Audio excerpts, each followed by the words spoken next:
Today we're going to be talking about symbolism. Symbolism is something that you see everywhere in the world, in images and music and movies. Everywhere you look, there's symbolism, but we're going to talk in particular about symbolism in literature.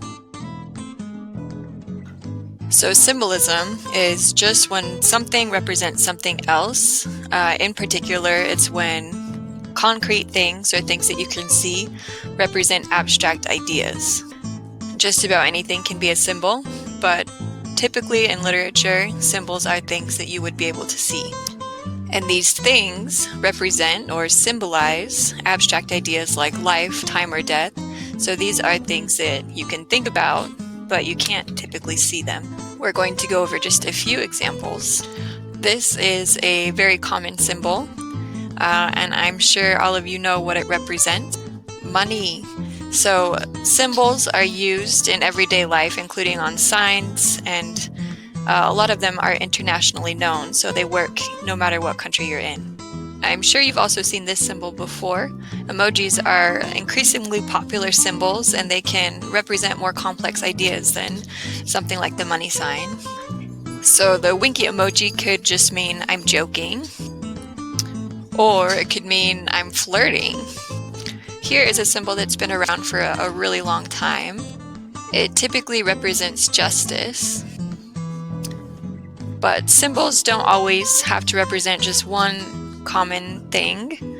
You could find symbolism in almost anything. So an example is a river. It could represent strength to some, maybe to others it represents life, or could represent danger. It just depends on the context. So when you're reading, one thing to keep in mind is there is not just one right answer when it comes to symbolism. Take a second to read and analyze this poem to see if you can figure out what the symbolism is, particularly what the sunflower could represent. Ah, Sunflower by William Blake. Ah, sunflower, weary of time, who countest the steps of the sun, seeking after that sweet golden clime where the traveler's journey is done, where the youth pined away with desire, and the pale virgin shrouded in snow, arise from their graves and aspire, where my sunflower wishes to go. To understand the symbolism of the sunflower, we need to look at the context. So in the poem, it's talking about the sunflower looking towards the sun and wishing to go to the place where people's journey end. So we can assume that the sunflower represents humanity looking towards heaven. The purpose of symbolism is to make it more of an interactive experience between the author and the reader. If you have to think about what things represent, then you're more likely to remember them. Symbolism also adds depth to the writing, so very abstract ideas can be explained simply using symbolism, and the author can better relate to the reader.